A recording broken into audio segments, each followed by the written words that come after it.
Hey, ladies and gentlemen, what's going on with you guys? Give it a few seconds and chop it up a little bit over here. Let me get this thing shut up.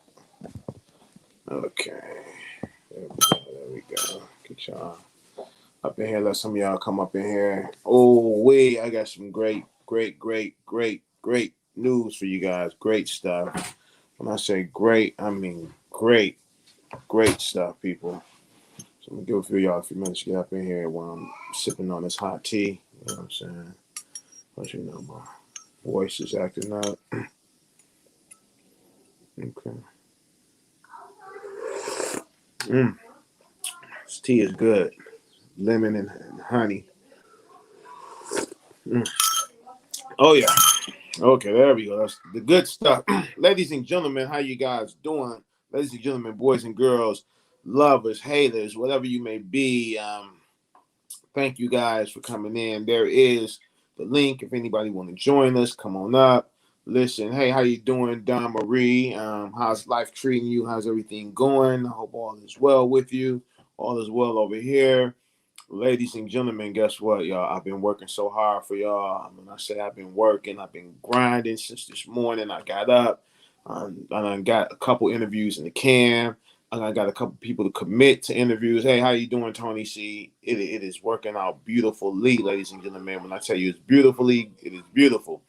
Oh my God, listen, y'all, I got a treat for y'all. Listen, I've been talking to Deborah Brown for nearly a month now, right? She was filling me out. I was filling her out, And guess what? Today, Deborah Brown has committed to the RWP family to give us an interview. And to those of you who do not know who Deborah Brown is, go do your homework on Deborah Brown. Deborah Brown was an accused serial killer that with her boyfriend at the time, Alton Coleman. This was in Ohio, Chicago, Indiana. It was a big killing spree they went on, and Alton Coleman killed a little girl, baby girl, not a baby girl. She was a young, I think I'm gonna say 12, 13-year-old girl, and so Deborah ended up being somehow involved in that, and so they couldn't. He died, and they end up, you know, connecting her to it and just, slamming her, and she got life. Now she's in Ohio Penitentiary, ladies and gentlemen. So that's a good one. Now, let me say this, right? I got another interview, right? Oh, this is a good one, y'all. This is a good one because now I'm finna show y'all my skills, right? I'm gonna show y'all my skills, how I gets down, right? How I can be versatile on shit, right? I'm gonna show y'all. Hold on. Ooh, wait, there we go. Bro, this good. I got an interview I'm working on right now, ladies and gentlemen, with Abraham Joseph. Ladies and gentlemen, Abraham Joseph was a cop who allegedly was convicted of raping an illegal immigrant, ladies and gentlemen, an illegal immigrant. One of our police officers, right? Now, let me say this, right? Everybody know I come from that other side of the fence where I was against law enforcement. And, because I was, doing what I had to do, being a drug dealer, criminal, shit of that nature, right? So when I'm doing this right here, I don't see a former police officer. I see a guy now, he's in prison for some shit that stinks. And when I say it stinks, ladies and gentlemen. Now, this one woman, let me give you a little bit update on this case. And he got life in prison. He was a police officer. What up, baby blues? How you doing? I ain't seen you in a minute. I thought you dropped out and you don't love me no more. You just went on about your business. You don't operate with the kid no more, baby blues. You had me over here about to cry. But let's go back to the what I was saying. Topic at hand. Topic at hand. Okay. He was accused of raping a prostitute, allegedly prostitute, but she was an illegal immigrant from Mexico, right? And this lady filed a civil lawsuit against the police department before she filed a criminal charge. Where now help me to help this make sense, right? Help me make this make sense, right? You were raped. Any one of you women that are in here, God forbid it to ever happen. If one of you ladies was raped by a police officer, are you going to go file a civil lawsuit first, or are you going to file criminal charges? Which one is important to you first, the money or making sure that he doesn't do this to anyone else? Which one, y'all? Talk to me. Talk to me. Please talk to me. Hold on, I'll invite somebody up. Somebody can please grab a link and come up, right? Because this is the stuff that I'm working with. I'm telling y'all, I'm giving y'all work here, real work. I'm not playing with this. I'm not out here on no bull crap. So the accused victim, she went and filed a civil lawsuit against the police department first, right? And then afterwards, she filed criminal charges. Now let's get this straight, right? Maybe she didn't trust the police to do anything about it. No, Tony C. Let's be real, Tony C. And I respect your opinion, Tony C. So let's by all means, let's not think that I'm not respecting Tony C's opinion, because it does make sense, right? What Tony C said. Now, why would this woman, the prosecuting attorney, now here we go. We live in a country, right, where we don't want illegal immigrants over here, right? Especially illegal immigrants that are breaking the law, committing crimes, selling their bodies, robbing people, breaking in homes, killing our citizens. We don't want them here, right? We don't want those type of people here. But the prosecuting attorney cut this person a deal that if she testified against that one officer, they would give her citizenship and she could stay here in America. Talk to me. Talk to me, people. What's really going on with that, right? They don't do that for no other immigrants. Okay, you got caught up, you testify, you go to jail, and you get the hell out of our country. Okay, you testify and get your ass up out of our country. Come on now, they do it every day. They get these illegal immigrants to testify against people and kick their ass right out of the country after the court case is over.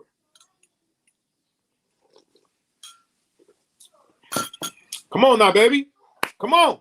See, this is why they ain't on the same level I'm on. They ain't on that level, y'all. They ain't on that level. Because the shit I'm doing, you got to go dig deep into it. You got to read paperwork. You got to transcripts. You got to talk to the family. You got to talk to the perpetrator. You got to do all this. This is hard work. Some of their brains ain't function to do this the way I do it. You know what I'm saying? But what am I? I'm not eating anything. I'm drinking some tea. I'm drinking some lemon honey tea, hot lemon honey tea. Soothing my voice. I've been on the phone all day and doing interviews and stuff like that, right? And talking to certain family members, y'all. Talk to me. So, yeah. So now, Abraham Joseph, go read his story, ladies and gentlemen. Look up on it. I'm going to let Abraham Joseph come over to Real World Podcast and tell his side of the truth and what really happened. He was a police officer when all this happened. Now he's a convicted felon. So, and they gave him life in prison for allegedly raping this woman, right? Tell me something don't stink about this case, right? Tell me something don't stink. She files a civil lawsuit first before she files criminal charges. Then before she agrees to testify, they give her citizenship to stay in this country to do whatever it is she want to do. Come on, y'all.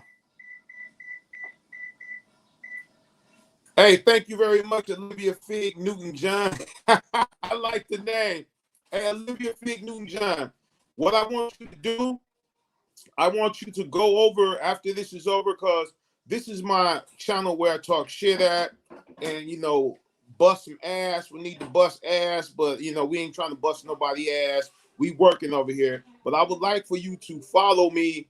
Go subscribe to my channel, Real World Podcast. That's Real, WHIRL Podcast. If you enjoy true crime, I'm going to give you the best true crime interviews from real inmates who are in prison serving life sentences for murder and all type of other stuff. So please make sure you go over there and subscribe and hit the notification bell so you will not miss anything. Oh, there go Kim. Look at Kim, ladies and gentlemen. Kim got that link there. That's why I love Kim. Kim, a lot of people don't understand. We gotta salute Kim, because Kim do a lot of behind the scenes work for Real World Podcast. She does that. And if anybody else want to be a part of that team and do some work behind the scenes, email me and we can work on how we can get you guys all involved. Thank you very much, Olivia Fig Newton John, for subscribing. We love you for that. Now, I want you guys to know one thing. I don't see, even though this guy was a cop when he did what he did, I'm not thinking about that, right? I'm not thinking about him being a cop. I'm thinking about a man is possibly in prison for something he may not have done, or just something just wasn't right. So let him tell his side of the truth. So we have the truth from not only the media, not only his police department, not only the prosecuting attorney, but we will have his side of the truth. You know what I'm saying? And let him tell us what really happened. What was going on? Was there a plot against him? Was there some type of conspiracy theory against him? What was it? So stay tuned for that. That's coming in the making, and we're working on that. Now, like I say, everybody, Deborah Brown has agreed to do an interview with me, ladies and gentlemen. And Deborah Brown, she's in prison right now, serving life. She's in the Ohio women's prison as we speak right now. Scoop, what up? I love you, baby. I love you. I love you, Scoop. I got people in the background. I need them to be quiet for a minute because I'm working here. Company is here right now. Not normally I do this when company's not around, but company's here right now, so I'm working with y'all and entertaining at the same time. Yes, everybody that's new, welcome to the Real World Podcast. Let me say this, ladies and gentlemen, whoever you are, the new people, even some of you old people, right? I want you guys to know that you are welcome here. I don't care what your race, your color, your creed, your sexuality, whatever you may be, you are welcome here. You are welcome to come in our chats. You are welcome to communicate and do everything with everybody over here. This is a judge-free zone over here. Long as you're being respectful to us, we're going to be respectful to you and respect you. Everybody is over here is comfortable within themselves. Everybody over here is free thinkers. Anybody over here can go anywhere they want to go. When I say anywhere they want to go, I don't care whose chat you in. I don't care who you mod for. I don't care about none of that. That's what you do. You do that. No YouTuber should be allowed to tell a subscriber that if they catch you in somebody else's live stream or in somebody else's chat, that they're gonna block you from their stuff and they don't want you watching their stuff. If any YouTuber is giving you that type of heat because you want to watch somebody else, then that's a YouTuber, a YouTube creator that you may want to stay clear away from and stay the fuck away from them. Because if somebody who's not paying your bills, not putting no money in your pocket, can tell you what you can do and who you can and can't watch, that's a motherfucker that has a control issue and want to control not only you, but want to control everybody. And you shouldn't even want to be around no motherfucker like that. And that's real talk. That's just my opinion on shit. And I've always thought like that. You know what I'm saying? So yeah, I'm getting sidetracked, with that. But yeah, Deborah Brown, she's in Ohio prison for women. and she's doing what she, serving time. Her boyfriend at the time, Alton Coleman, Alton Coleman, was a serial killer, and she was his girlfriend, and they say she was with him while he did some of these murders. He was executed, and they slammed her as well, and it's a lot more to her case that she told me, that she just finally openly told me about it today, that I didn't know anything about. And she finally gave me her family's phone numbers, and I've been talking to her family. So listen, y'all, I got that case right there. Is woo, that's a big interview right there. And when it happens, it's gonna happen. It's gonna happen hard. The Tiffany Powell interview, we're almost done. Tiffany Brown, we're almost done. No, Tiffany Powell. I'm sorry about that. I see Deborah Brown in here. How you doing, Deborah Brown? This is not Deborah Barron, my bad. So we're gonna do this right, ladies and gentlemen. Everybody that I represent, we're gonna do them right. Tiffany Powell is, it's some stuff about her case you guys didn't know, and you guys are gonna hear about it, and you're gonna know about it on Real World Podcast, and that's just how we do things. You know what I'm saying? Nene C, I'm excited too, and I just want the people that's just watching quietly behind the scenes, stop watching quietly, stop watching my stuff quietly, and liking it. Speak, get into the chat, speak, get into the comment section and speak. These people don't pay your bills. These people can't fire you from your job because you somewhere in another chat is giving you real content and giving you straight up shit that they not doing and shit that they can't do, shit that they're afraid to do. Don't be mad at me because I'm in the lane of my own. Hey, there you go, Long Island girl. How you doing? Don't be mad at me because I'm in the lane of my motherfucking own and doing some shit that you motherfuckers can do, but you too fucking lazy and too cheap to do. You know what I'm saying? Let's just be real with this shit. Let's be 100% real. Because that's what the fuck is going on here. What's finna happen, y'all? And they know it and they see that shit. This motherfucker finna blow the fuck up. When I say it's finna blow the fuck up, it's finna blow up. Come on, y'all seeing names coming in from other motherfucking other communities, don't know shit about this drama bullshit, and coming in like, yo, I just seen you somewhere else. Woo, woo, woo. I like your shit and I'm watching. So this is the audience that I want to build. I want to build a whole brand new audience that's nowhere in none of the bullshit that they got going on. You know what I'm saying? All that old fuck shit they got going on. So I'm trying to stay myself clear and far the fuck away from it. I don't even comment on the shit. It is what it is. Over here we working. We working fucking hard. You know what I'm saying? Giving y'all shit that they not gonna give y'all. You know what I'm saying? And it ain't that they can't do it. The inmates probably won't fucking talk to them. That's what it is. You gotta look at this. Let's be real, 100%, y'all. I live this shit. I don't glorify this shit or glamorize this shit. I live that shit. So when y'all hear these inmates talking to me and they comfortable and shit like that, it's because I come from where they came from. We walk the same streets. We walk from the same life. I was once where they are today. You know what I'm saying? So that's why they gonna talk to me before they talk to a motherfucker who ain't never been in the street, don't know the streets. They gonna fuck with me before they fuck with you. And it's just plain and simple as that.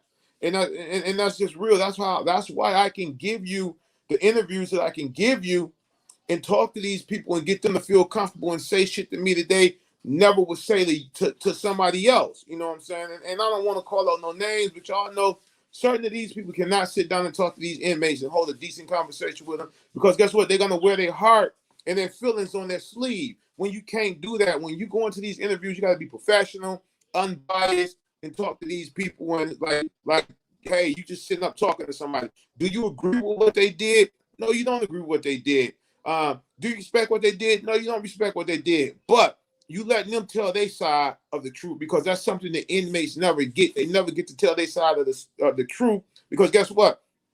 9 times out of 10, when they in court, their lawyer got them shut the fuck up. The lawyer not letting them speak because the lawyer don't want them to speak, because 9 times out of 10 is can hurt their case or whatever. So they shut the fuck up. So the only time you can hear from them is after they convicted. And when somebody like me come, say, yo, what's up? And drop that game to them and that jewels to them, and get to talking that prison life shit to them and talking the cell blocks and the codes, then hey, okay, yeah, I fuck with you, kid. Let's do this. This is how they do. I love you. My mom eye is fucked up from an infection, but I'm here showing you love. Hey, Scoop, you always show me love. I appreciate that, Scoop. I love you. Tell your moms I love her and get well, and I hope everything goes well with her eye. She's good. You know what I'm saying? All is good. Everybody put them hearts up for Scoop's mom. You know what I'm saying? And because we all family, you know what I'm saying? Give blessings to the Scoop's mom, you know, and let's just be positive, you know what I'm saying? You know, it could be your mom's one day or your father. So show that love to the Scoop.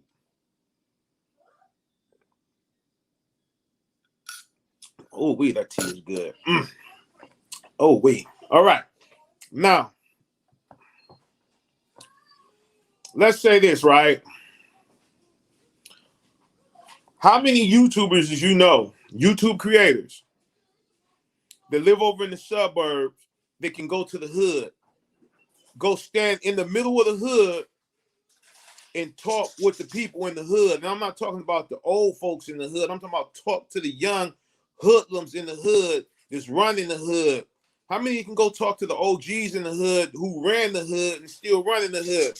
None of them. But I guarantee you, I can go to any hood in any hood in any ghetto in America and talk to anybody anywhere, and they gonna fuck with me because I came from where they are. You know what I'm saying? And I lived how they live. So how you gonna send a motherfucker from the suburbs to tell my story when they don't know my story, when they never lived my story? They ain't even got a fucking criminal record. You can't send him to tell my story. You gotta send me a motherfucker that has lived the life I lived and live where I live to tell my story. I don't care if the motherfucker was white, Jewish, Arab, Asian, whatever, Vietnamese, whatever.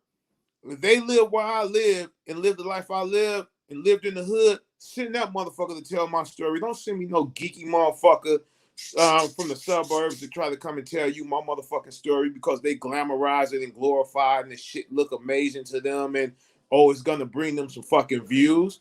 It ain't about that. Tell my shit and tell it right, or don't tell it at all. Don't send me no clown ass motherfucker to tell me some shit about the hood and they ain't even lived the fucking hood. Don't send me no motherfucking ex-dope thing to tell my motherfucking story. You know, how's a dope thing gonna tell my story when I sold him crack?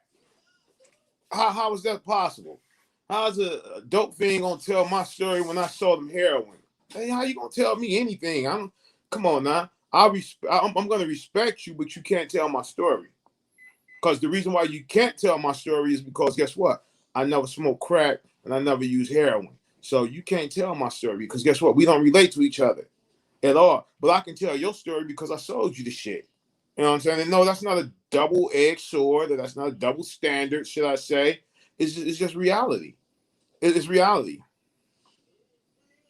Now look, this is what I'm gonna start doing, right? How can I say it right? Oh, hold on. I said I love you, real laugh aloud. My man, not my mom. Okay, Scoops, man. My bad, Scoop. Man.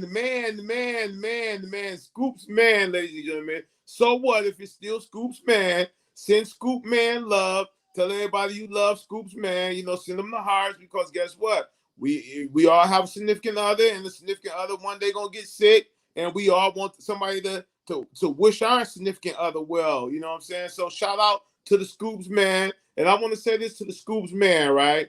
Look, bruh, wherever you are, the Scoop is amazing and magnificent. And we all love the Scoop over here. So please, but the Scoop is loved everywhere. The Scoop can go everywhere and get love everywhere. And that's real talk. And that's much love to you, Scoop, for real. Sorry, Scoop. I thought you said moms. Oh, your eye. Come on, Scoop. I hate these. What Scoop the goddamn best? Scoop, your eye. Okay, your eye is look. Skill Scoop the love. My bad. I'm breathing and going at the same time. And you know, voice is kind of hoarse and shit. You know, excuse me, Scoop.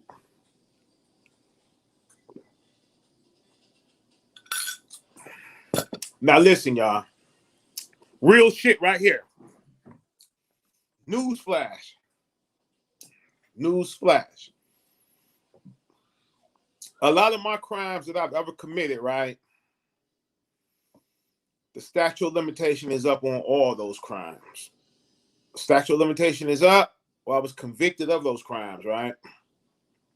So that means that I could never be charged for those crimes. Even if I admit to those crimes on my show and the statute of limitation is up on those crimes, I'm good. The only crime that there is no statute of limitations on is murder. And I've never killed anyone. Never. I've never killed no one. Rape. I've never raped a woman. None of that. I never. That's it. And some dealing with kids, and I love kids, so I would never do anything to hurt kids, right? But I'm going to give you guys a story. Should we do it every Saturday, every Sunday? What's the story? I'm gonna give y'all a story. And guess what? I'm gonna let one of you lucky people name that story. Now, here's another thing. All you guys is over here. When you go over to Real World Podcast, if you not have subscribed or if you have subscribed, I want you guys to go over there, look at the links, go over into the Discord, click that link, and I want you guys to join my Discord. I want to pop my Discord back off, and my people that are here that are moderators in my Discord, they're gonna fill you out and make sure you 100%. You know what I'm saying? Cause we do real shit over here. Now, y'all, who want a story right now? I'm gonna give y'all a story right now if y'all want a story. Who wants a story? Who want a story? I give y'all a story right now.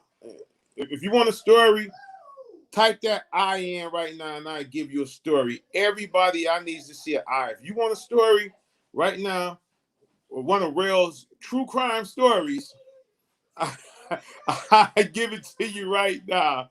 I give y'all that right now. Okay? All right?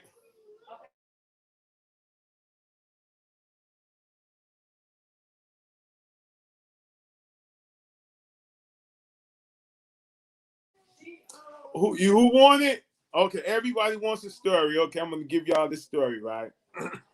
Okay. Damn, everybody wants a story. Okay, I'm gonna give y'all a story. Right? All right. Okay, here we go. All right, I'm gonna give y'all this story. All right.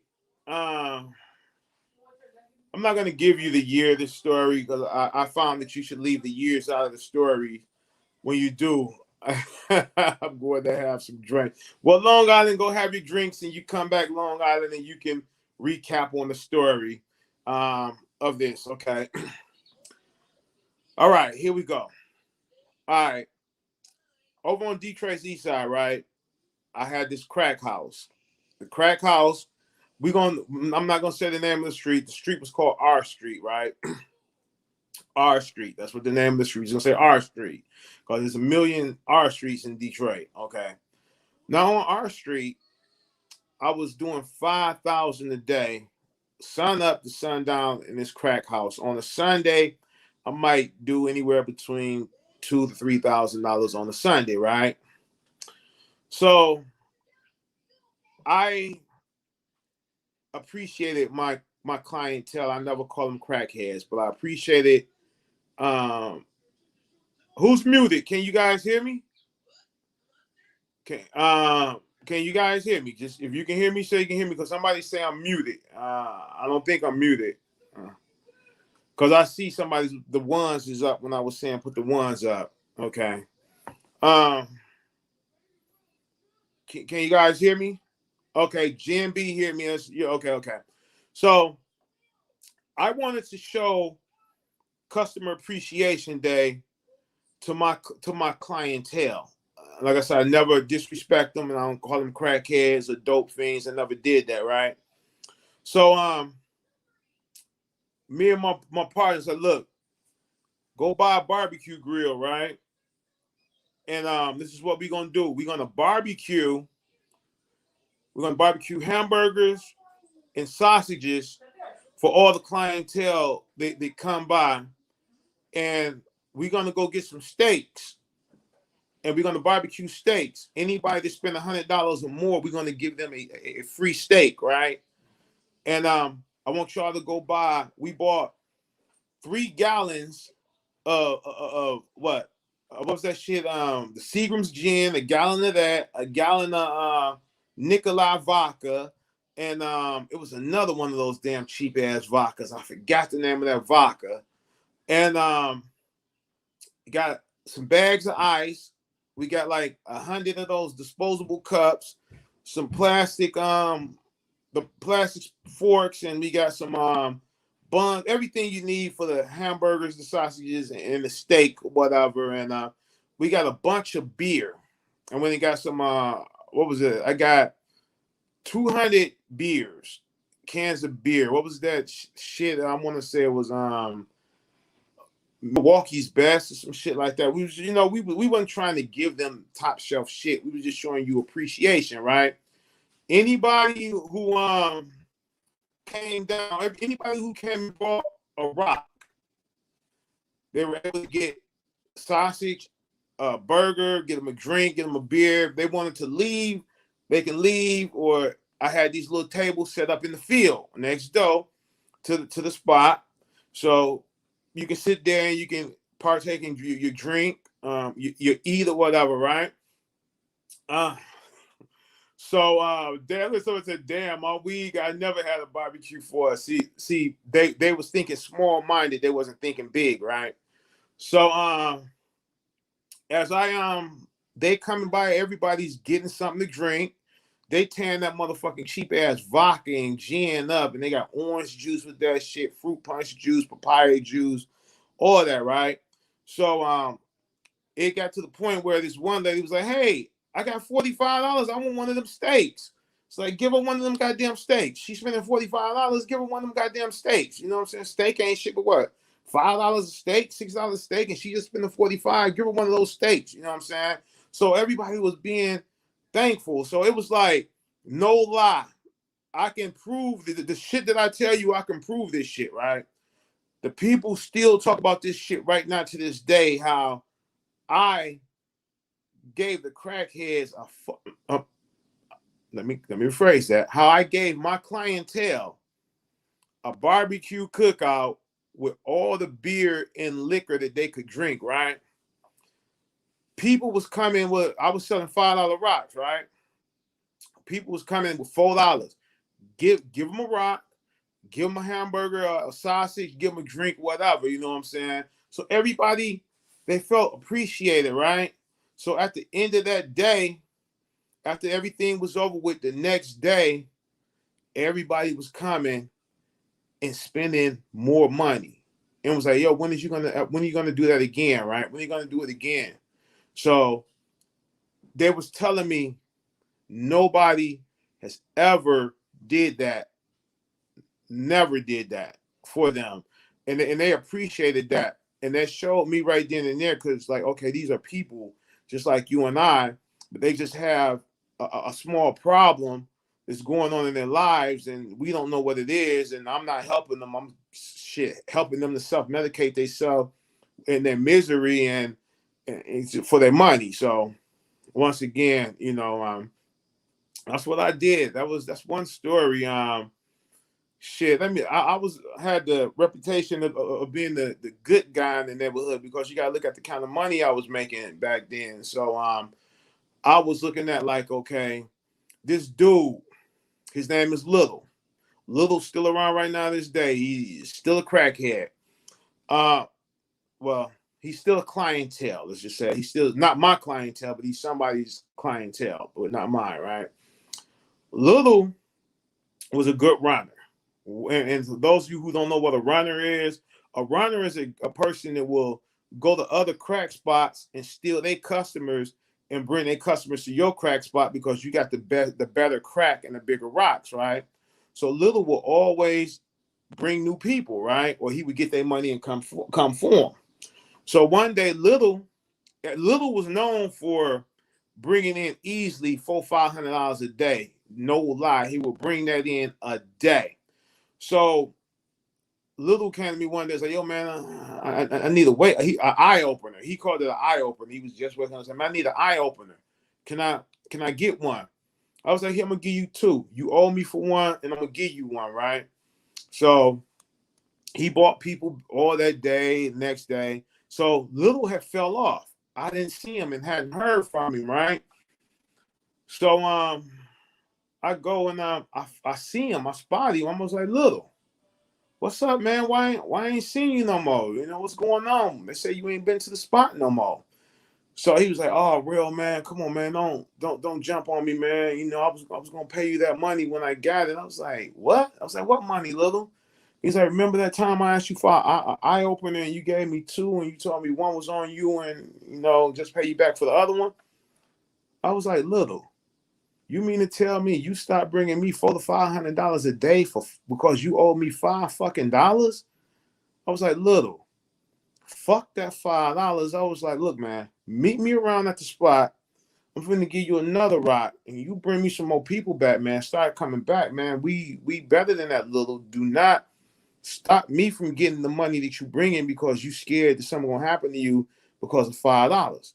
So Little comes back, meet me around at the spot. I tell my man, "Here, hook Little up, give him something, And he gave Little something, and Little was like, "Man, I appreciate you, and you know, you just most guys they'll whoop on you for a couple of dollars," and he wasn't lying. Detroit Cats will whoop your ass for $5. Detroit Cats will bust your head for $2 if you owe them $2. So he was looking like I was gonna kill him for $5. Why would I kill this nigga for $5? This dude for $5, and he bring in $400-500 a day. Why would I be so damn stupid to do that? Why? For real. Why would I do that? So if you time up Little's money, right? Just say 7 days a week, Little bring me $3,000. Why would I kill this man or fuck him up and he's bringing $3,000 a week for $5? Why would I do that? You got to think smart, and it's not a lot of dope dealers with common sense. They're dumb, and a lot of dope dealers are dumb and stupid that they would have killed him for $5, and he bringing them $3,000 a week. Why would I do that? And needless to say, right? Uh, Little that same day, bought in 600 and some change that day, and he was slipping and tripping because he thought I was gonna fuck him up over $5. No, you don't work like that. You know what I'm saying? So that's a story right there, ladies and gentlemen, that I gave y'all. I got some. I'm gonna go into the violent shit. The violent shit. Next story. I give y'all one of those, the good shit. You know what I'm saying? Like I said, the statute of limitation is up on every crime that I've ever committed. Every crime I've ever committed, the statute of limitation was up. It's well over 20 years.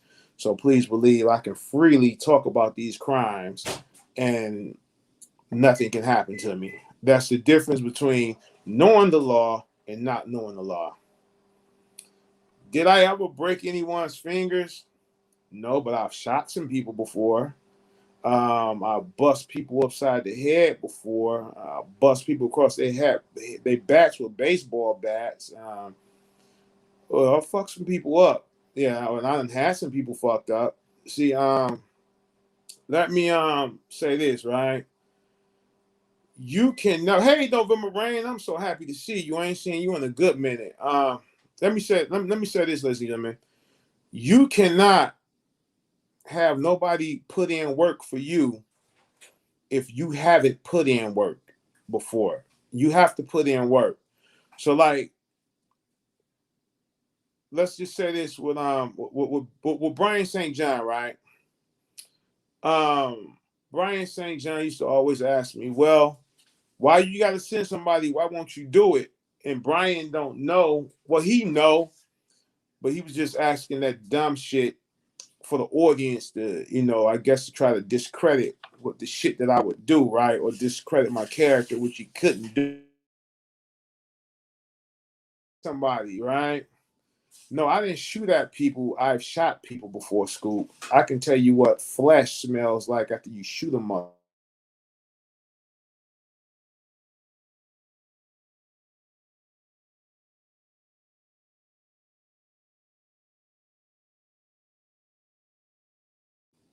I can tell you what the bullets look like ripping through leather. I can tell you all that, Scoop. But this is shit that I lived. I've been there. But back to Brian St. John. Uh what she say? He's a oh no, quit, Sarah. Don't do it like that. Brian used to say, why would I send somebody? Why would I come do it myself? Now, Brian St. John, honestly, back in the day when he and I were going through what we were going through, he did not want me to come see him. He really didn't want that, right? And I would tell him, well, Brian, why would I waste my time coming to see you when I know all you're gonna do is call the police? All that one-on-one shit, Brian talking about he got hands. Yeah, Brian, I would respect Brian on a one-on-one fight if he fought me, but Brian would not win that one-on-one fight. And I hate to tell him that he just would not win that one-on-one fight. And this is not to discredit him or take anything from him, but he would not win that one-on-one fight. And it's not gonna happen. But he would ask, and I told him, well, why would I come see you, Brian, and you already made it crystal clear you're going to call the motherfucking police? Do I look like a fucking fool to you? Why would I come do anything to you myself, and then you're going to call the police? Now I got to fight a case, spend money. I got to spend money on a bail bondsman. I got to spend money on an attorney. I got to spend money to fight this case. So why would I come see you and I know you're going to call the police? Real talk. It would have been a waste of my time. So, no, I wouldn't see you when I know you're going to call the police. I send somebody to come see your punk ass because guess what? And you don't know that person. You don't know if me and that person got ties or not. So that's the thing with a lot of these YouTubers, right? They play games and shit, right? But I'm not the one that's for that. If you right here in America, I can reach out and touch you. I can have somebody touch your ass for me. You know what I'm saying? That's simple. I can have that done. Somebody knock on your door. But all that old goofball shit, fucking arguing with motherfuckers over in Canada and the UK and arguing with motherfuckers over in France and Italy and all that shit. I'm not finna waste my motherfucking time arguing with no motherfucker overseas. It's not in this country because guess what? I can't reach out and touch you like I want to reach out and touch you over here. I can reach out and touch your ass. So yeah, I will argue back and forth all day with a motherfucker from the city and all that shit about a motherfucker this and that and to come drive and see me. Please, I welcome that. I want that. I ask for that because it's not going to end pretty for you. So when a motherfucker know the laws, know how to manipulate the law to work in his favor, that's a motherfucker you really don't want to fuck with, especially a motherfucker that has an attorney that he pays money to, you know what I'm saying, as a for a retainer fee. And how many other YouTubers can honestly say that they have an attorney they pay a retainer fee to? Probably none of them, except me. So it's just that. That was a time when people did not call cops or everything. Yeah, people have changed, Deborah. People are straight bitches now. That's all everybody. Oh, I'm going to call the cops. I'm going to call the police. You think I give a fuck about the cops? You think I give a fuck about the police? No, I don't call them, okay? 9 times out of 10, you call them, I'm been done fucked you up and gone already. I'm gonna been and have you fucked up and gone already. So, what's you calling the police for what? What? You know what I'm saying? What? Come on, now. Let's be real. Oh, man. I can tell y'all this. I can tell y'all a story, right? Who want to hear another story?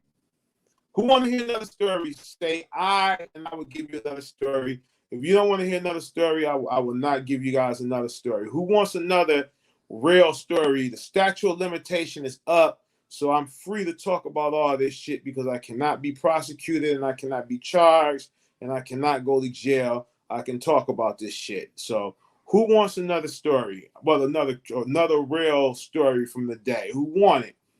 Damn, the eyes went up kind of quick. That's not enough eyes going up. Only 2 people want a story, want to hear it. Give us a story of 3 people. Okay, goddamn, 3 out of 17. That still ain't. I'm not moved to tell 3 people a story. I'm not ready for that. Okay.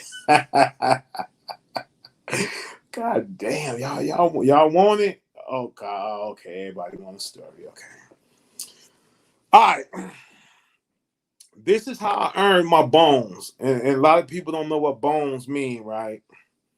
I was like about 16 years old, right? This is how I earned my stripes, right? Okay, at 16, right, I was selling weight for individuals, right? And so this one dude, right, I sold a large amount of weight for him, right? And he owed me some money. So you know what I'm saying, I'm 16. I think I was 15 or 16. It was one of me and him. We cool to this day. He can verify this story. I can get him to come on this motherfucker. He will tell you this shit is the truth, and it will be verified. It will be verified. I can verify this story right now. One day he owed me some money. Right, the motherfucker left and went to the Freaknik. So you know how long ago this was, the Freaknik. You know, everybody we had pump waves and shit back then, right? So I'm like, okay, this motherfucker owe me some motherfucking money. Oh, guess what, y'all? An inmate is calling me. Y'all get to hear some of this conversation. Okay, hold on, y'all. I'm looking. Okay. An offender at the Chillicothe Correctional Center is trying to reach you. You either do not have an account with Securus or do not have sufficient funds to pay for this call. Oh, I got to money. create an account or add funds to your existing account, please press 1. Thank you for calling Securus Technologies, the leading provider of inmate communication services. Para español, oprima dos. Your privacy and security are important to us. Please see our privacy notice at www.aventive.com for important information about the personal information we collect, how we process and secure it, and with whom we share it.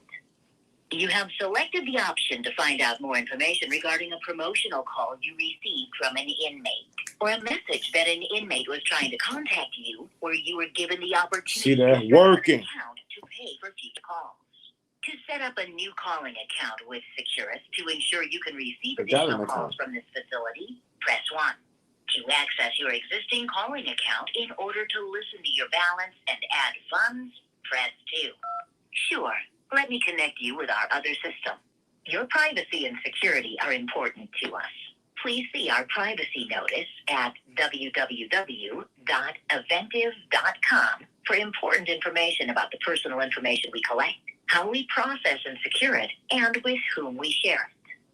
Did you know that you can now fund and manage your Advanced Connect account, make a deposit to an inmate's debit account, schedule a video visit, and send and receive e-messages with the free Securus app?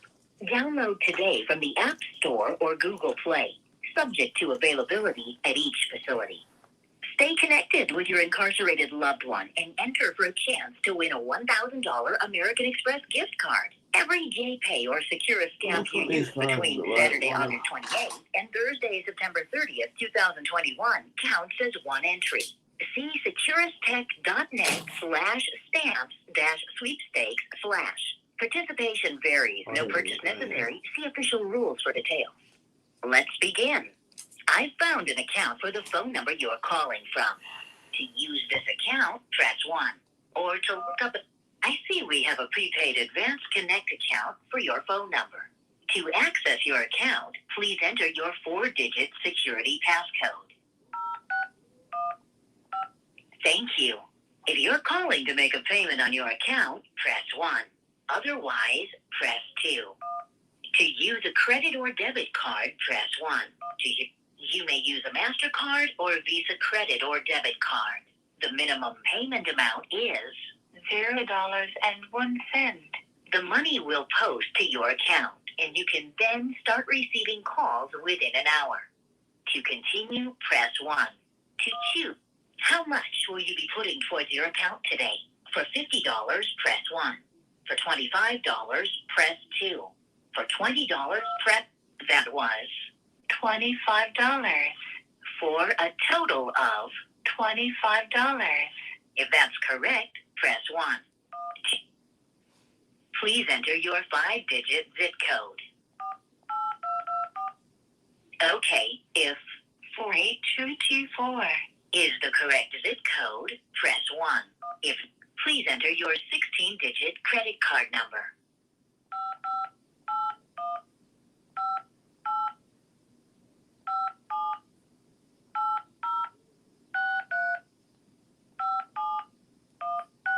Thanks.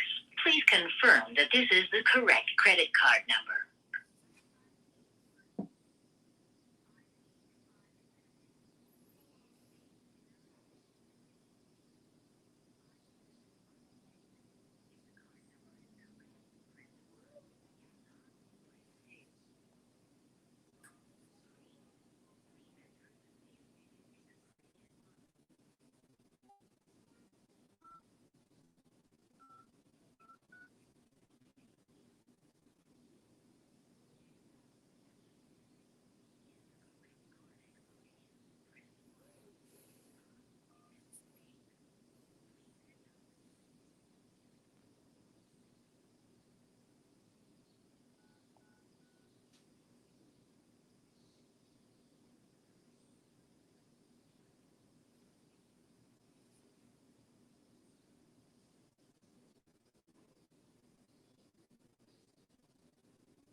Zero 2109111923726513542. If you would like me to repeat that, press 9. To check on call rates, press 1. Goodbye. Okay, ladies and gentlemen, some internet was trying to call me. I don't know why I got money on my account. So I don't know why they saying I ain't got no money. Wait a minute, no, that's two different accounts. I got no wonder. That's two different inmate accounts. Okay. Now let's get back to the story at hand, right? Real story. This is real story. Like I said, I can verify this shit because guess what? The statute of limitation is up. I feel free to talk about it, and I can talk about it, right? So, as I was waiting for this dude, right? So he owed me a substantial amount of money, and he was like, "Okay, see me in 1 hour, and I'm gonna take care of you, right?" So I'm like, "All right, cool. I'll see you in about an hour, right?" So I go see him in about like an hour and a half. He gone. I go to his spot and see him. He's gone. So I go back later on to the spot. He's not there, right? So one of his workers was like, "Man, they left. They went to the Freaknik." I'm like, "What? He went where? To the who Nick? Freaknik? No, he owed me some money."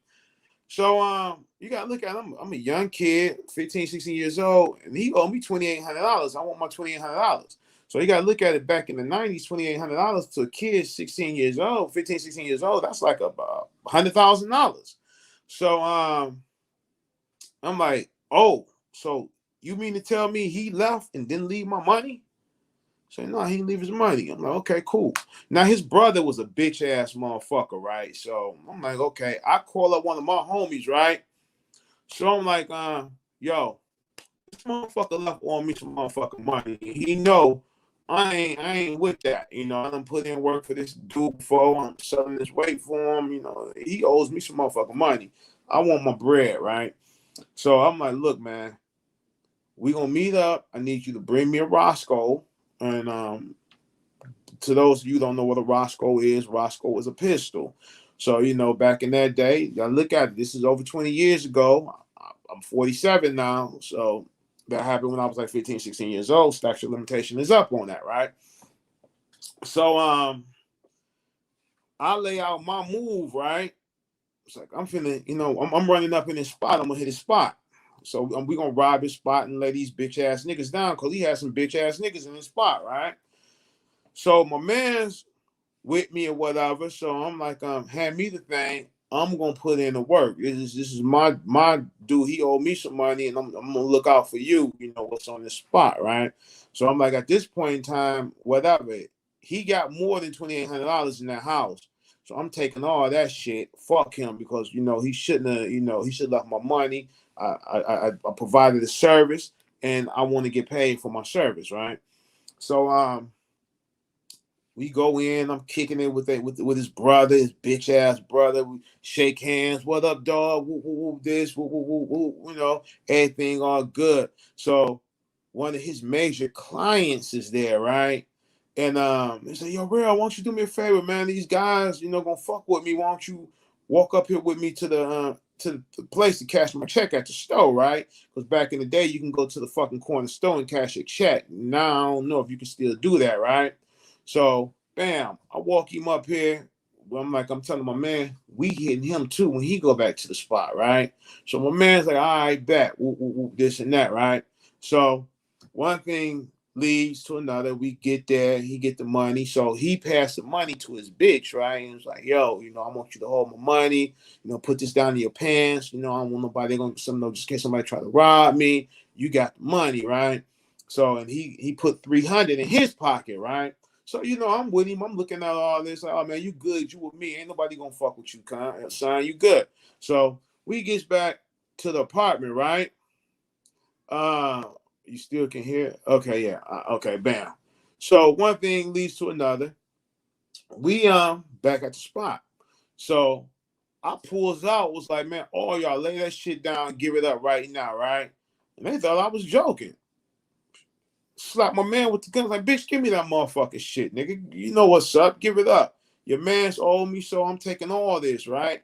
So these dude, my man standing behind me like, yo, what's up? You know what I'm saying? And he's a one-punch motherfucker. He hits you with one punch, you gone. You know what I'm saying? So one thing leads to another. You know, I'm grabbing up everything, and my man, I'm like, man, run that up out your pocket too. So he runs, oh man, come on, my man's, you know, like grabbing his. I'm like, no, fuck that. His bitch got the money. Bitch, bitch, pull that money up out your motherfucking pants before I shoot this motherfucker in the leg and fire the gun off. And that bitch ran down in her pants and gave up that motherfucking money. So out of that day, I got close to about $7,000, right? For a motherfucker owing me $2,800. So he comes back over the weekend, right? So I'm like, okay, it's on. It's whatever. This dude, we gonna do whatever. You know, I gotta look at. I'm young. I'm wild. I ain't got no parents. It's just me. I ain't got nobody. It's just me. It's like whatever. So I'm ready. I'm ready for whatever. If I'm gonna die, I'm gonna die. That's how I was looking at it, right? But he going too. That's how I was looking at it, right? So my man get back. They lay down the law and tell me what happened, right? So he looking for me, I'm looking for him, right? So the guy that he's working for, right, was like, no, you ain't even gonna touch that little young nigga. Where he at? And this is what he told me, you ain't gonna touch him. Where he at? So we meet up or whatever, and I'm like, motherfucker, you owe me some money. So you ain't paying me my motherfucking money, so I had to take what was mine. I'm not gonna let you do that shit to me. He was like, I was like, do you even got the money? Do you even got my money? He ain't have my money. So, you know what I'm saying? I didn't feel bad about robbing him because he went down there to trick with the money, right? So the dude, which was the bigger dude for him, was like, I want you on my team. You went in here and you laid this nigga spot down. I'm looking like shit. Me and this motherfucker go hit motherfuckers together. When I say hit, not robbing motherfuckers, but when motherfuckers owe him money, he would come get me because he knew I would shoot the gun. You know what I'm saying? And he was a shooter too, but I'm young at this time, so I'm putting in my work, getting known, so he know I would do what I need to do and how I need to do it. Matter of fact, I'm finna call my man who was with me, right? I'm finna get this dude a call. I'm gonna see if he gonna answer the phone, you know what I'm saying? Because this cat, me and him, we still cool right now this day, who was with me, right? Okay. Let me see where he at. Wrong number. See if this nigga gonna answer gonna answer his phone. You finna hear the story, Scoop? Come on, baby. Come on. Like I said, all this shit can be anything I talk about can be verified. Because the statute of limitation is up on it, so I feel comfortable talking about this shit. You know what I mean? I'm real. What up, baby? What you doing? Shit. Hey, dog, I'm sitting here reminiscing, right? Now, remember, I was about 15, 16 when this shit happened. Remember when Eddie Kane, bitch ass, owed me some motherfucking money and he went out of town to the Freaknik and we went over there and we laid his whole joint down and robbed that bitch. Do you remember that shit, dog? Mm-hmm. Remember my man, we walked to the store, right? And he went to cash his, yeah, he went to cash his check at the corner store, and he gave his chick the money, right? And remember when Make them cough that shit up. hell yeah. He slid her the money. Remember when I said when you had the thing was going, I was like, nah, he ain't got the money, that bitch got the money. Your ass went all the way to the store and watched every goddamn thing. They thought they was slick. Nah, and now check this out. The funny part about it, his brother, Biscuit bitch ass, and it was up in there. They was so much some pussies and some hoes that were winning that bitch to lay that bitch down. We wasn't even worried about them hoe ass motherfuckers. Them motherfuckers was in there like shook. Like, nigga, fuck that. Y'all giving up all this shit. Y'all giving it up. That was some funny shit, dog. But that was some shit I was reminiscing about. Cause I'm like, damn, that shit was wild, nigga. We was some wild motherfuckers back in them days, dog. Look at that shit. We was kids. We old than a mother. You know what? We used to do some crazy shit. All that shit they talk about making rocks and going and selling them motherfuckers and out of soap, fake crack and shit. Mm-hmm. Go down to the corner and then try to sell that shit. Mm-hmm.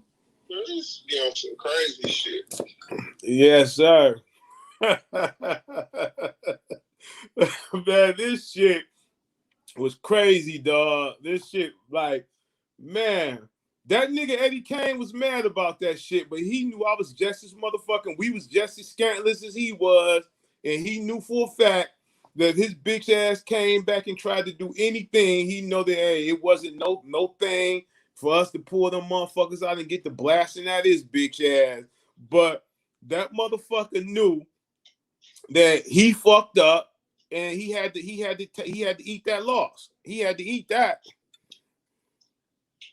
Yeah. Yeah. Dog used to be worried about that nigga though. man. That shit, that time was in the hookup. No, I was like, nigga, whip that thing out. What the fuck?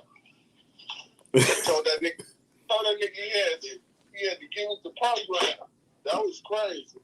Man, I remember all this, nigga. I'm like, damn, all this shit was like damn near 30 fucking years ago, dog. Look how 30 years ago, dog, shit just changed. You know what I'm saying? Like, and this nigga right now, 30 years later, me and you in a better predicament than this motherfucker, and this motherfucker catch on the run now, catching Fed cases and on the run, still doing dumb shit that we was doing 30 years ago. Yeah, niggas don't want to let that bullshit go, man. They still be wanting to do that dumb shit. Man, motherfuckers don't want to put no legitimate shit behind what they do. Exactly. You gotta go to work. But you know the funny thing, out of all the money, now just think, we banging these bitches up. We doing the house. We got doing big babies, the whole thing, doing the whole thing. And at one point in time, we seeing hundreds of thousands just coming in weekly. And it's like we getting paid, we getting shit. And it's like, at the end of the day, you think about it, you got more shit now that you don't work for than you did when you was out there going down and you seeing more money then. Most up, but you know what it was? We didn't appreciate it back then because the shit was coming so fast and going back out so quick. And in a certain instance, if we make $1,000, we go fucking spend that fucking $1,000 and blow it and know we gonna go back to the house and we gonna pick up another $2,000-$3,000 and we gonna jack that shit off too. You know what I'm saying? So we you gotta look at it, we was kids, we was young. You know what I'm saying? Kids today, they don't know what money is, dog. They don't know what that shit is. These niggas running around here talking about I got a band. Nigga, you got a band? What the fuck is that? You know what I'm saying? What the fuck is you doing? You know, what is you doing? So, you know. You gotta think. They hustle, they in the spot all week. They hustle all week for 1,000 or 1,500, and you can go get a real job and make that. Exactly. But shit, man, I just was thinking about that shit, brother. Let me call this nigga and talk about that shit, reminisce on that, because that shit was funny as hell. All right, baby. I'm going to touch down with you a little bit later on. All right, family. All right. See that I told y'all I can verify any fucking thing I did. Anything I did, I can verify it. I can verify it, whatever. What's that? What you need me to announce for you, Scoop? What do you need me to announce for you, brother?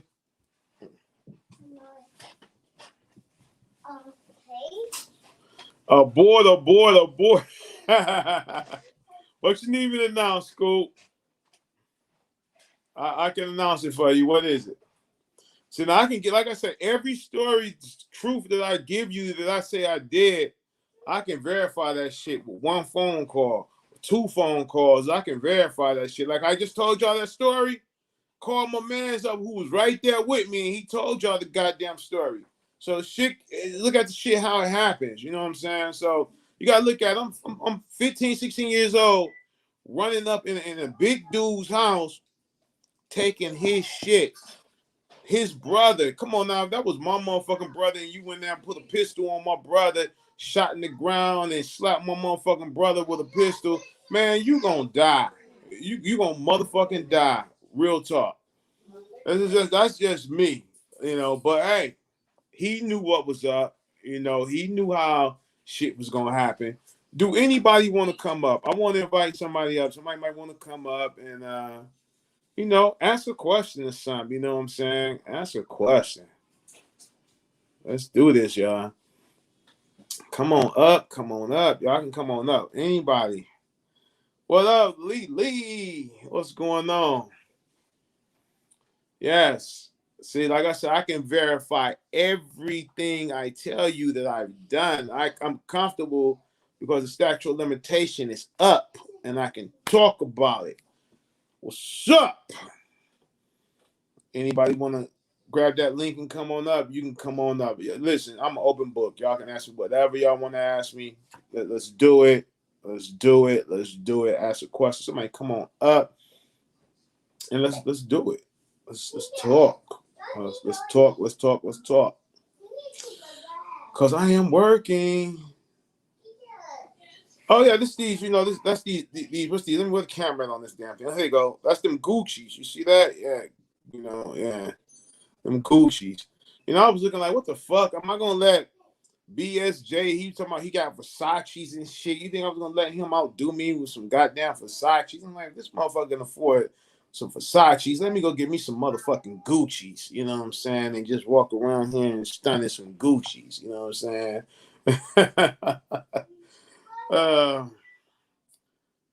So with that being said, yeah, I can, like I say, people, I can, anything I put out there, I can verify that shit. Verify it like a motherfucker. So that's good. You know? Can the other people do that? No. So listen, if I tell you I got something, believe me when I tell you I got it, I got it. If I tell you I'm gonna do something, believe me, cause I'm gonna do it. If I tell you I'm gonna send somebody to cut your motherfucking head off, you ain't gonna know when it's coming, but it's coming. So you better be watching that shit for real. That's real motherfucking talk. But I don't do that anymore. I don't do that life. I don't live that life. I'm a businessman, ladies and gentlemen. I'm a straight, legit businessman. And I just like to have fun. You know what I'm saying? Live life to the fullest. Enjoy my life. That's it. Yeah. Let's send somebody to saw your motherfucking head off so motherfucking quick. If you had to do your life all over again, would you change anything? If I had to change, yeah, I would change how I spent money back then. I did dumb shit with money. I did dumb shit like would say if I'm starting a barbecue grill, right? I'll take $100 bill, light $100 bill after we put the lighter fluid over the charcoal, and I light up $100 bill and throw it in the barbecue pit and light a barbecue pit, with that. And people was looking like, whoa, I'll ride up and down the street, you know what I'm saying, and like throw money. I look at this shit like I take $1,000 in 20s and throw that shit up in the air and motherfuckers go crazy. You know what I'm saying? Dumb shit. That dumb shit that I used to do, I wouldn't have never done that because I was young, stupid, and didn't know that shit like that is what will put the police on you. And then I didn't respect the value of $1 the way that I do today. So that shit like that I would change. That's one thing I would change. Okay, what was your comment, Scoop? Okay. Your comment was, yo, real, can you announce something for me in the community, please? You didn't put what you wanted me to announce, Scoop. It's not here. Molly did a great thing. I didn't, like I said, I don't see. Yeah, it's not there, Scoop. You got to re-put what you want me to announce for the group, and I will announce it. Anybody else got a question they want to ask? Anybody else? Oh yeah. And that day, if I wouldn't have slapped my man's brother with the pistol, I wouldn't have done that. Let me give y'all a shot somebody story, right? Scoop, I'm waiting on you to put that in so I can announce it to the group and the community. I haven't saw it. You haven't put it up yet. All right. This dude, he's deceased now. He didn't die because I shot him. He didn't die because I shot him. So let's clear that up right now. His name was Tony. I can talk. He's deceased. Statute of limitation is up on it, right? Tony owed me some money. I was young.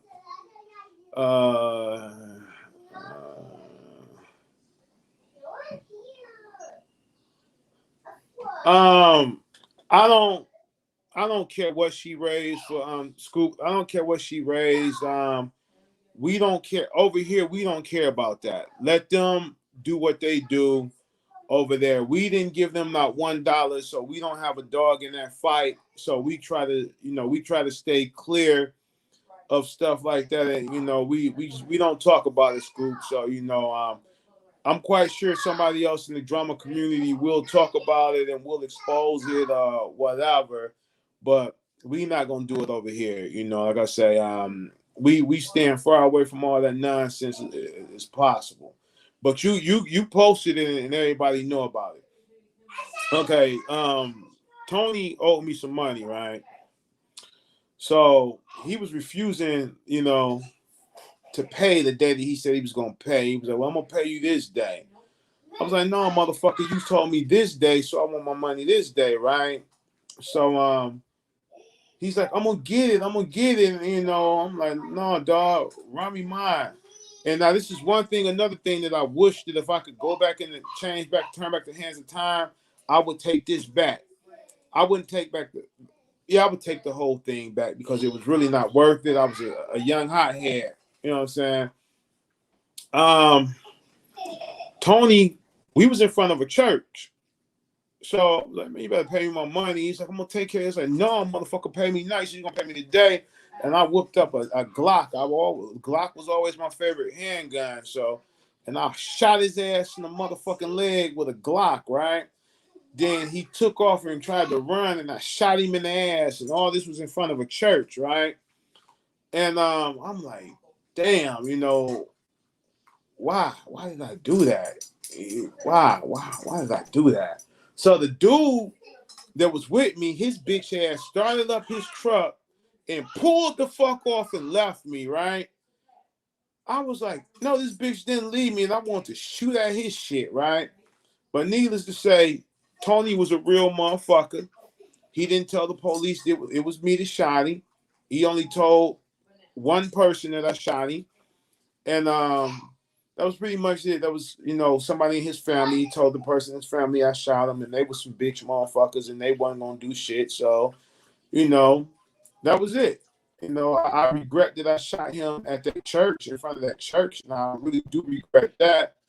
And I always ask God for forgiveness for that, because I didn't really have to shoot him. I was being a hothead, and back then I was making it known, don't fuck with me. You know what I'm saying? I had grown men. I was 15, 16 years old. Had grown men in their 30s scared of me. So that was a part of the life. Good night, November Rain. So yeah, like I said, if I could take that one back, that's one that I would redo all over again, because I still feel bad about that one. I really, really do regret doing that to Tony, because Tony was a good guy. He didn't deserve that, and I shouldn't have done that to him. So, did going to jail change who you are today? No. It you know what? When I went to prison, I was, because there's a difference between jail and prison. Jail is you at the county jail. Prison, you going up and you getting a number and you going behind the wall. I was the first few months I was mad at myself, right? Because I was angry. I was bitter because I'm looking like, okay, the motherfucker who got me in prison is a motherfucker that swore up and down that he lived by the street code. The street code was the honor, no running to the police, no testifying, no telling the police nothing. And this bitch motherfucker did every motherfucking thing that the streets were against. He did all that. He took the stand, he testified, he called the police, the whole nine, and he testified like a rat. And to this day, I don't know where he at. Nobody know where he's at, because after that testifying shit happened and I went away, that bitch motherfucker, he moved, because it was a couple dudes that was, we wasn't gonna let that ride. I wanted blood. I really wanted blood. Hey, pretty face situation room, how you doing? So it in the beginning, no, I was bitter, I was angry at myself, because I'm like, how this motherfucker supposed to be street? But I'm sitting here because of a motherfucker claiming to be street and done just as much dirt as I done, right? So I was bitter, but then as I got to doing my time or whatever, I wasn't as much bitter. And then I was looking at situations where I was looking at people that was really innocent in prison that really didn't commit the crimes they did. And back then I started sitting down and I was reading people's paperwork, right? In jail, like in prison. So I was reading their paperwork, like, okay, wow, there's a lot of mistakes in your paperwork. There's one guy right now this day, he'll tell you his face. It was because of me and one other dude that we helped him with his paperwork, and he got a straight time cut reduction, and he was up out of the joint. So it made me appreciate knowing the law a lot more better, a little bit more better of knowing the law. It made me appreciate knowing what the statute of limitation is on any crime that I've ever committed. And the statute of limitation is just that. I could never be tried. I can tell you about every motherfucker I was shot.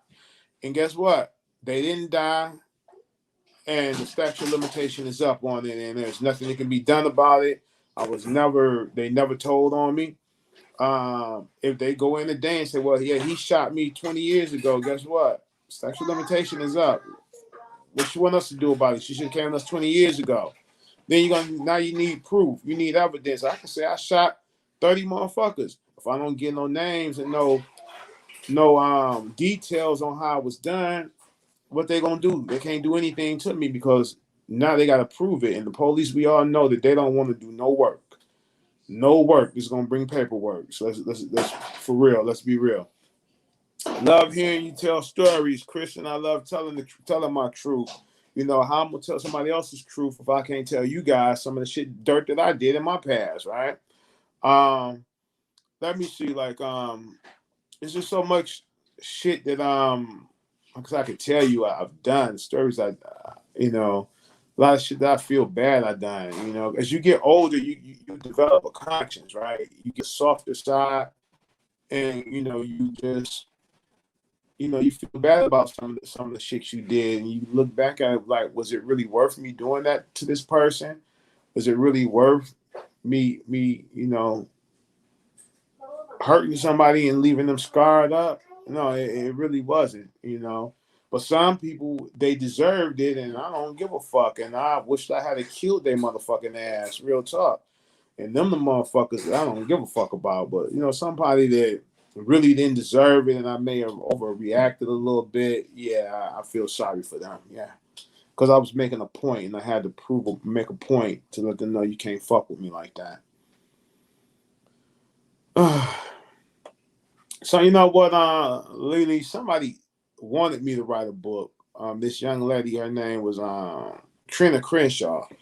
She had asked me to walk around with a tape recorder and just talk about stuff that I did and how I did certain stuff, and she was willing to edit the book or whatever. And I was like, I need to sit down and if I do some shit like that, I gotta have my lawyer present and involved in some shit like that, because I want to make sure that what I'm telling all the way, the feds won't come back around and say, hey, well, we gonna snatch this case up right here, y'all. Real talk.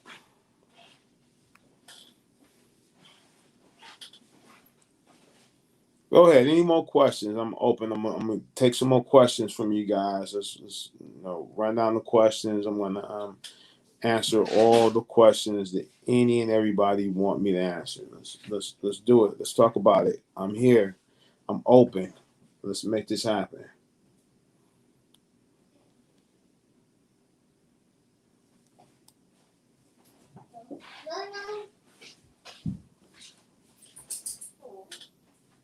And in this world, you gotta help people, Lily. You got to, because if you don't help, you don't help nobody, then ain't nobody gonna help you. You know what I'm saying? That's just real talk. And like I say, I want everybody to get subscribed to. If you're not subscribed to Real World Podcast, I want you to get subscribed and do what you do. Have you heard from the brothers in prison again? Yes. Yes, I have. I sure I hear from one of them. I sure have. Yeah. My granddaughter is over visiting, and she wants some attention because she go home in the morning and she's visiting. It's like I'm wanting to give her some time and then like to get down with you guys.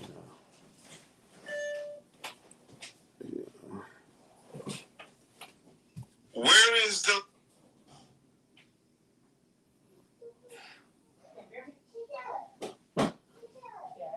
Have you ever done motivational speeches to high schools? No, but I've gave motivational speeches to kids in the hood. You know what I'm saying, and was telling them that they shouldn't live the life I live, because, like, in certain hoods that I grew up in and I roamed the hood in, they consider me being a legend, and I tell them, no, I'm not a legend. A legend is somebody like Martin Luther King, Malcolm X, people like that. No, I terrorize the neighborhoods. The hoods that's fucked up today is because of the shit that I did in the hoods. Them vacant lots you see in the hood was because of me and my people. We burnt down houses, chasing motherfuckers up out of them. So no, do not glamorize or glorify any fucking thing I've ever done. And I'm not a legend. That's not what I am. So if I had to use a term to more put it to suit it, I was a fucking terrorist in the neighborhood. That's what the fuck I was, a fucking terrorist. And am I proud of that? Not at all. When I was young, yeah, that shit was funny. As you get older and you look back at that shit, no, I was a fucking terrorist in the community, and I hate that I was doing that. You know what I'm saying? So that's what I was, a terrorist. And no way to sugarcoat that shit. No way possible to sugarcoat it or even look around it. It's a terrorist. burning up the neighborhood, shooting up the neighborhood, selling dope in the neighborhood. Come on now. I was a fucking neighborhood terrorist.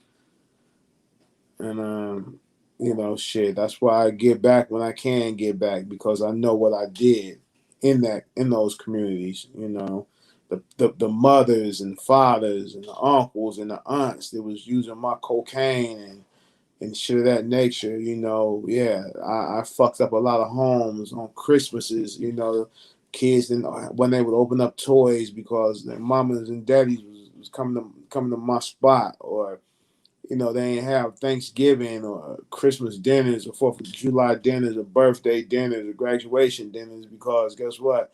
They were spending that money at my spot. So no, I don't, no, it's a bad thing. You know what I'm saying? And a lot of drug dealers, they don't give a fuck. Ex-drug dealers, they don't give a fuck. It is what it is, But no, I care about that shit that I did. Yeah.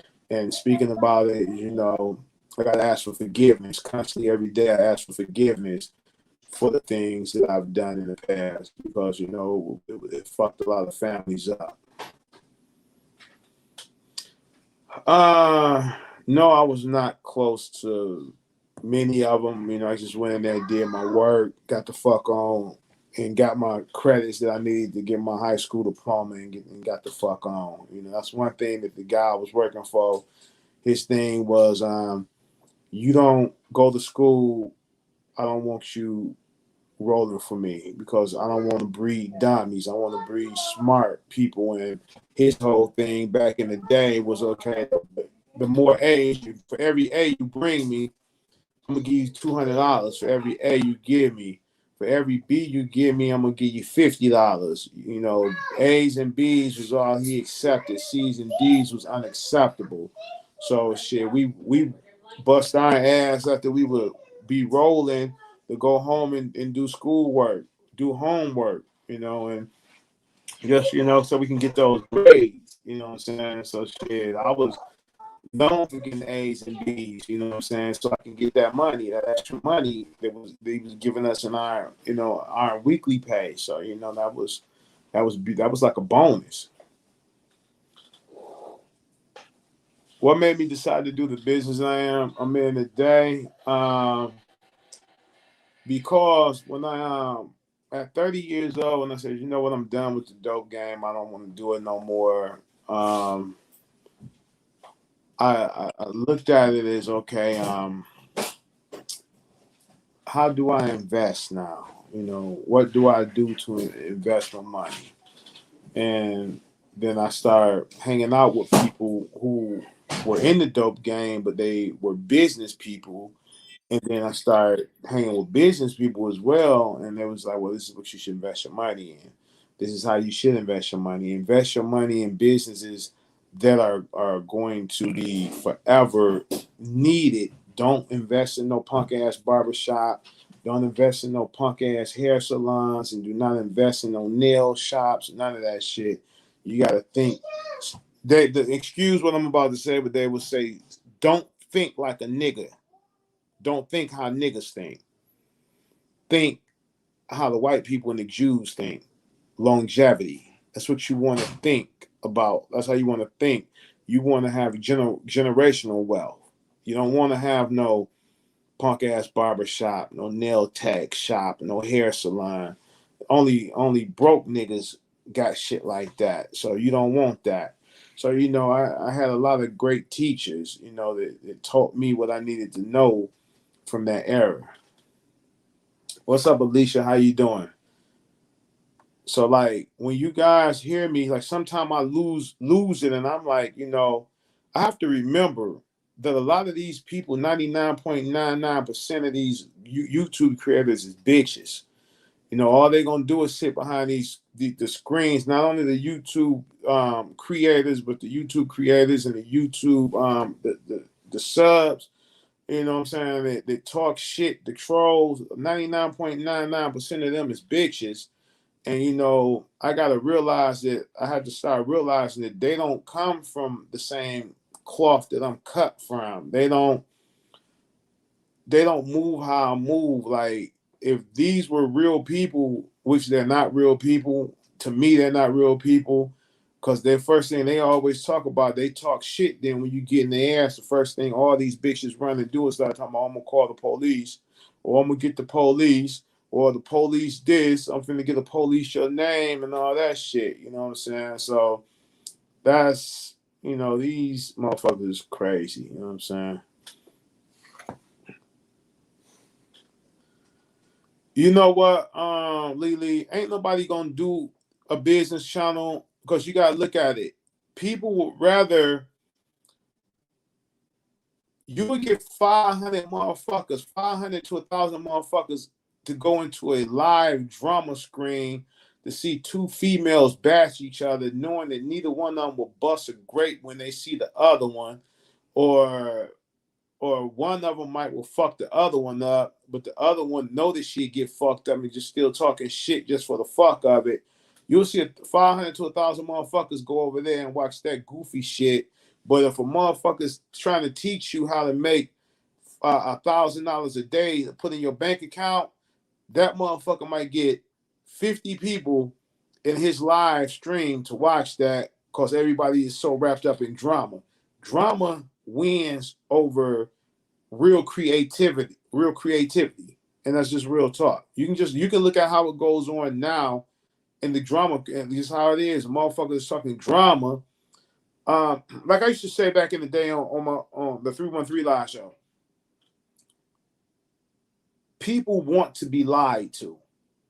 They want to be lied to. They don't know how to accept realness, so they comfortable with you lying to them and blowing smoke up their ass. That's why I tell my people, don't let nobody piss in a champagne glass and tell you it's Cristal when it's piss and you drinking it. Don't do that, because that's what a lot of these YouTube creators is doing, pissing in champagne glasses and telling you here is Cristal, drink it. And then a lot of y'all turn that glass up and just seeing them squat over in the glass and take a piss, and you're gonna drink it because they told you it was Cristal. So, you know, a lot of people, I learned, a lot of these people on YouTube don't have a mind of their own and don't have great common sense. And then a lot of people are these YouTube creators, they're so fucking spineless and heartless that they don't have a heart there, because guess why? They wanna talk shit to you, and then they want to send their crowd to attack you for them, when it's like what I've always told all y'all, look, whatever I got going on with anybody, don't get involved in it. I will handle it. I'm a one-man band. I'm a one-man gang. I do everything. I don't need you guys to go in no comments and defend my honor. I don't need you guys to talk shit to nobody for me, because I will handle that on my own. I will handle that person when need be to handle them. And I've always told y'all that. But them other motherfuckers, oh, y'all let them go over there and talk about me and this and that, and y'all ain't doing nothing. I'm gonna take your wrench from you, or I'm gonna block you. Let's be real. That scare tactic shit, or I'm gonna block you, or I'm gonna take your wrench from you, that's because they're doing that because the heat is on their ass, right? And they can't handle that heat, so they gotta put the heat on your ass to make you go over there and defend their honor. You know what I'm saying? Don't do that. Or they tell you, if they catch you in somebody else's live stream or in their comment section, oh, I'm going to dox you, or I'm going to block you, and I'm going to do this and I'm going to do that, you know. And then a lot of these people are they're afraid because they don't want to be doxxed, or they're afraid. I'm gonna tell you like this: a motherfucker that ain't putting no motherfucking money in my pocket, ain't feeding me, ain't paying my bills. Fuck you. You can't tell me who I can go watch. You can't tell me who's fucking chat I can go in. You ain't gonna tell me nothing I can't motherfucking do.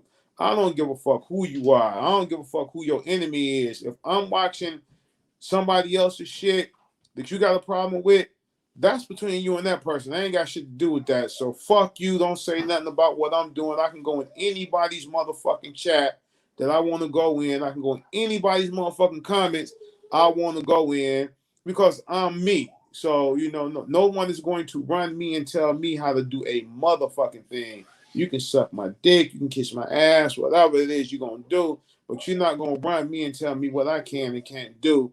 Or if I go in somebody's shit that you're not cool with and you don't want to speak to me, fuck you. I don't give a fuck. You don't run me at all. You know, that's just that. But a lot of subscribers for so many years, you know, ate that scare tactic shit and they ain't got no mind of their own and they buy into that fuck shit. Like, okay, well, they say if I go over here and talking your shit, like a couple people have emailed me, and the killer part, I can show you the fucking emails because when I tell you I got something, I got it, right? I've had plenty of motherfuckers since I've been doing true crime, like, oh, real, I watch your channel, I just don't comment and I don't say nothing because if I say something in your channel, then they're gonna block me or they're gonna sick people on me. I look at that shit like, fuck you. You don't get no response. Grow some fucking balls or fucking grow a pussy or a set of tits or whatever. Don't come in my motherfucking shit copping a plea telling me that, oh, you don't say nothing because you're afraid of what somebody gonna do. That's gonna make me put you on blast when the time is right. If you drop some shit in my email and tell me some goofy shit like that, you best off stand the fuck quiet, stand out of my emails trying to cop a plea and tell me why you watch my shit and don't say nothing because of what somebody else is going to do. Because it's going to make me air you out because you're a coward, and I do not respect cowards. Anybody that's a coward, I have no respect for you. No, Lily. No, your question, everything is good. You know what I'm saying? Everything is good. No, nothing that no one has said, you know, has, you know, got me in an uproar because this. Let me explain something to you, Lily. Over here in that Real World podcast, all is welcome. Over here, we are free thinkers. You can say what you want to say, long as it's in a respectful manner, and you respect anybody else's opinions and thoughts, because we're going to respect yours over here. So no, you are good. If I made it seem like I was attacking you or saying anything out the way to you, I deeply apologize to you because I do not want you or anybody to feel like that. Because when you are over here, we're free thinkers over here. We do what we want to do. Real people do what they want to do. Bitch motherfuckers do what they can do. So over here, we do what we want to do. We don't do what we can do. So, you know, over here, be free, be yourself. Don't be afraid to comment. Don't be afraid to speak. You know, interact because we're going to interact back with you. You know what I'm saying? Over here, we are as one family. RWP, we the RWP family, we Real World Podcast. So you are family over here. Anything that you say matters. Anything Alicia says matter. Anything anybody says over here matters. Lily, let me say this. You have been nothing but kind and spoke kind words since you've been over here with me. And I appreciate you for that. So you're great. You're good. Everything is A1. No, listen, I have no beefs with nobody. I have no dramas with nobody, right? I want to say one thing, right? If I can pardon Brian St. John and I can pardon other people's and forget them or whatever, right? I want to, and I don't care who don't like what I'm about to say. I don't care who disagree with what I'm about to say, but I can pardon Wendy. And the Wendy I'm speaking on is Wendy that used to be with Diane. I apologize. I'm going to say this to somebody. You can clip this part and give it to Wendy V or whatever, Wendy C, whatever she calls herself, right? Wendy, I'm looking at this camera. I'm gonna take my glasses off so I want you to look in my eyes, Wendy, and I'm look at me, Wendy. I want to apologize for doing the things I did to you and the things I said to you. At that time, Wendy, you were the enemy, and you put yourself in something, Wendy, and said some stuff that you shouldn't have said that made me react the way that I reacted towards you, Wendy. So I want to apologize to you for that because you, at the time, you didn't know what you were doing and you didn't know the mistake that you were making. And I'm not saying that to, be flamboyant or whatever, or, to put you down or anything. But the jokes that I cracked about you, those jokes were wrong.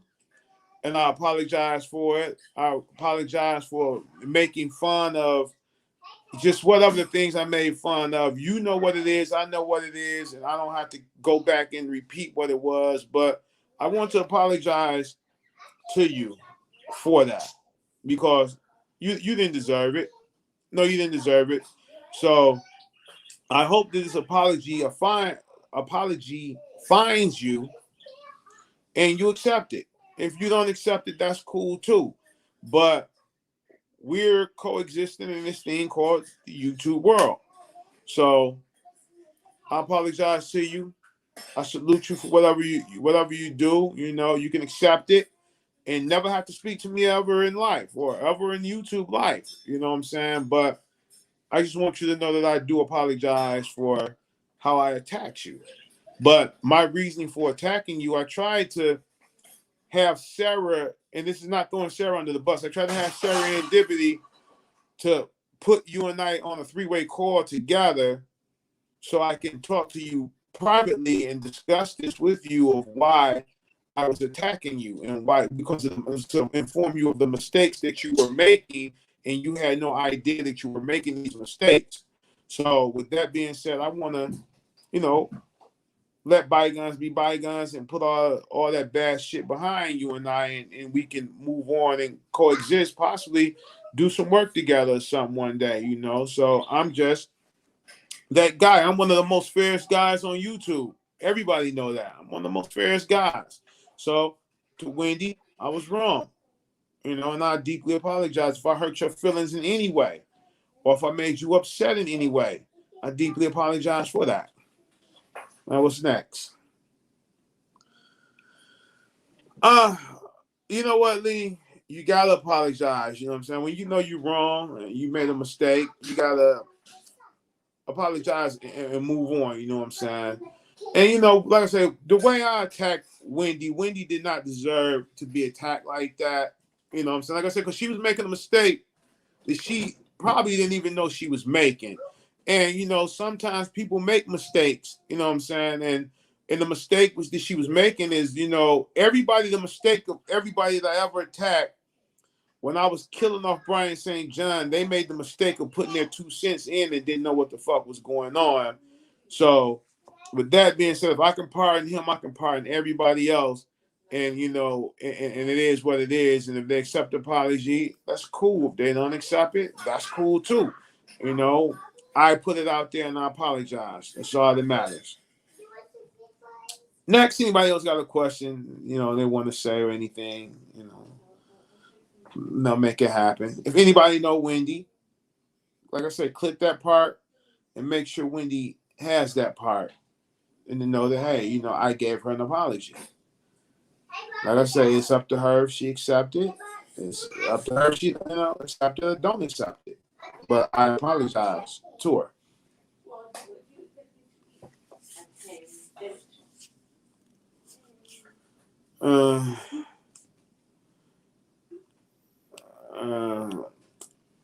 Thank you very much, Lily. I appreciate you.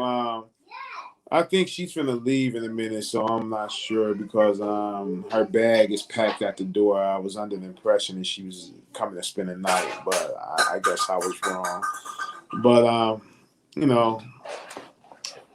anybody else got any more questions that they want to ask? Please, ask away. Ask away. I'm an open book. Open book to all. Let's see.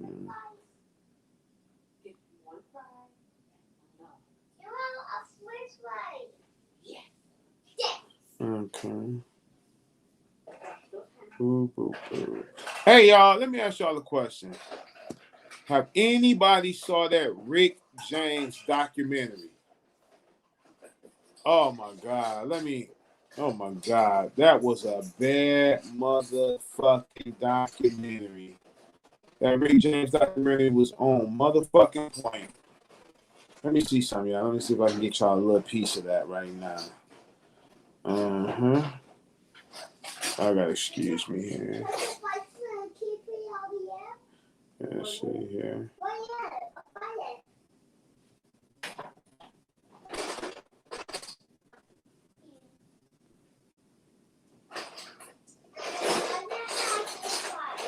Okay, here we go. This a bad motherfucker, y'all. If y'all ain't saw it, y'all gotta check this motherfucker out. Real talk.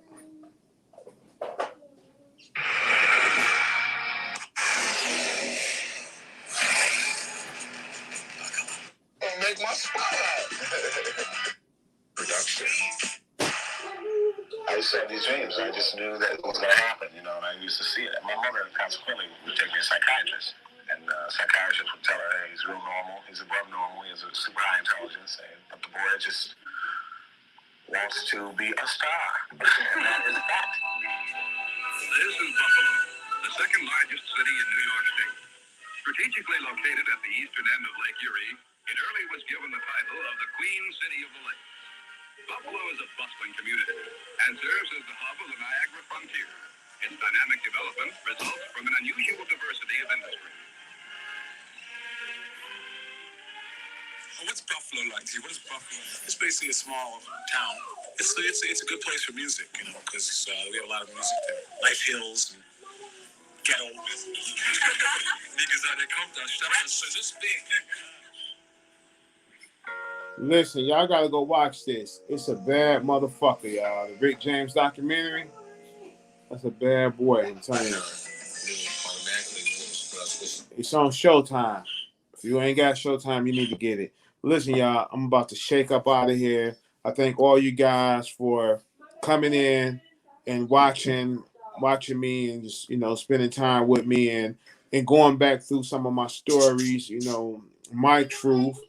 You know, because how can I tell someone else's truth without letting you guys know a little bit about my truth? You know what I'm saying? So with that being said, I'm going to end this live stream. And to the new people, if you have not subscribed to Real World Podcast, please go over there and subscribe to Real World Podcast. Thank you very much, Scoop. I appreciate that, Scoop. And you're a beautiful person, Scoop. Love you, man. Love all you guys. Stay strong. And I'm gonna work for y'all. I'm working for y'all. I'm giving y'all this content. I'm doing this for y'all. I'm giving y'all the best that I can give y'all. Now this is my goal by next year. I want to take this to 100,000. I want to be at least 100,000 subscribers by next year. And the way I'm moving and the way I'm going, we're gonna get there. And we're gonna do it as a team. Peace, love, and all is great. Good night, everybody.